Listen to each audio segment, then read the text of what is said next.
guys, come with me nga ngende Congo okutunda emmana. This time round era nga bulijjo munange yabadde coincidence.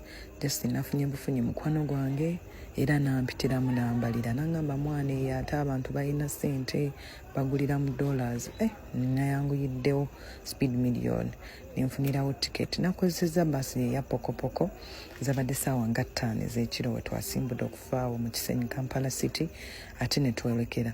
Munnange nno experience yesaagala balimba yabadde very good ate ngeri very good half bad okitegeera. So twasimbudde ssaawa 6 okuva awo mu bus park awo mu Kisenyi netubeera nga twolekera naye nga omanyi nti nze ntambula ne fruit yange olwatuse mu baasi n'ensonga ne neetegereza ndabe oba bakasitoma abalimu banankolera era bwe nabazizza nti bwe nabadde nsembedde wabaddewo omugagga neetemeddewo sipeya nensigala nga ndiwute anti era nga omanyi ntambula ne fruit yange mba nina okubeera nga neetega paka kuwulira bubi. Nagambye no chance nene wano we nina otandikira ottunda nalabye nga bakasitoma mwana mwebali nindabira ddala nsobola okugenda otuuka e Congo nga ninamu dola zange nga 4.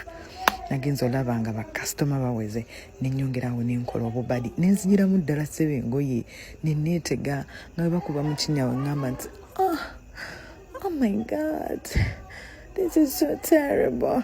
Mwana gwe bakasitoma bonna nafunye nkumuliito zagenza okubeera ssaawa 6 ez'emisana nabadde ntuuse Congo naye I was very tired nga nkooye kubanga mu baasi omwana nsobodde ofunamu bakasitoma 9.